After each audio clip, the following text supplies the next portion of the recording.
सकते हैं। हमारा गुरु गुरु है, अब हम उसके जैसे हम आदत करें कि हमारे गुरुजी सीधे थे, दाढ़ी इतनी लंबी दाढ़ी, ऐसे चलते थे, ऐसे बोलते थे, ऐसे करते। बागेश्वर धाम के आचार्य पंडित धीरेन्द्र कृष्ण शास्त्री एक बार फिर अपने बयान को लेकर चर्चा में है।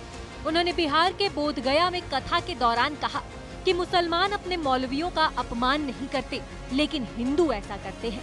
उन्होंने कहा कि हम किसी के विरोध में नहीं हैं, लेकिन हमने हवस का पुजारी सुना है, हवस का मौलवी क्यों नहीं हो सकता है।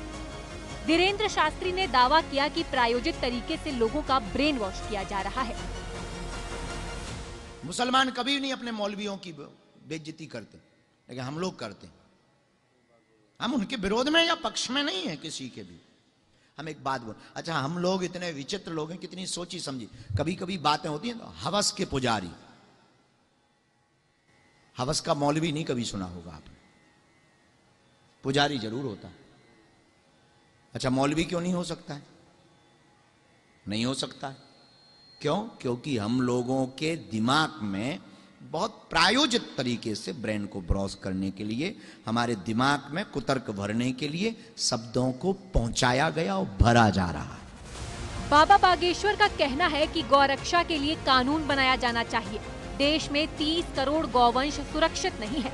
उनका कहना है उन्होंने 5 साल पहले नारा दिया था, एक हिंदू एक गाय। गौशाला नहीं हो पाए, एक हिंदू एक गाय।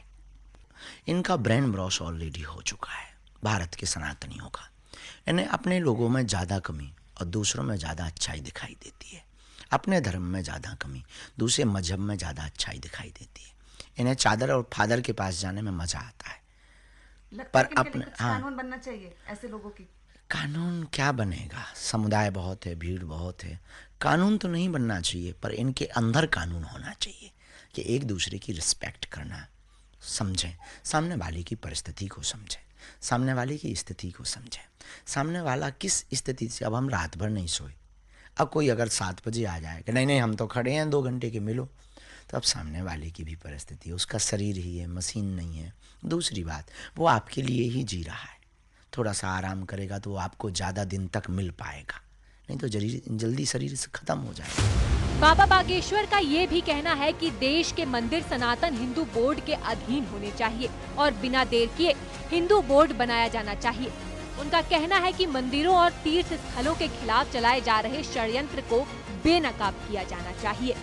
पहली बात तो भारत सरकार को सभी मंदिरों को सनातन हिंदू बोर्ड के अधीन करना चाहिए, क्योंकि आस्तिक आदमी और आस्थावान व्यक्ति भगवान की सेवा का देखभाल बड़ा अच्छे तरीके से कर सकता है, दायित्व का निर्वहन कर सकता है।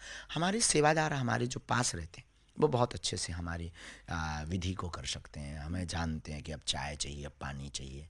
कोई गैर आदमी आ जाएगा तो वो 2, 4, 10 दिन तो विचलित रहेगा कि अब हम क्या मांग रहे हैं, उसे चाहिए देना क्या है। इसी प्रकार आस्थावान और धार्मिक व्यक्ति अगर वहाँ की देखभाल और प्रशासन में रहेंगे तो निश्चित रूप से वहाँ की पवित्रता बनी रहेगी। तो भारत को तत्क्षण सनातन हिंदू बोर्ड बना देना चाहिए। इसके साथ ही बाबा बागेश्वर ने ऐलान कर दिया है कि वो 21 नवंबर से 29 नवंबर तक अपनी पहली पदयात्रा करेंगे और जात पात मिटाने का संदेश देंगे। वो करीब 160 किलोमीटर की पदयात्रा पर निकलेंगे। दूसरी पदयात्रा दिल्ली से वृंदावन की होगी, तीसरी पदयात्रा लखनऊ से अयोध्या तक और चौथी पदयात्रा वेल्लोर से तिरुपति तक की होगी। Bureau report, news 18।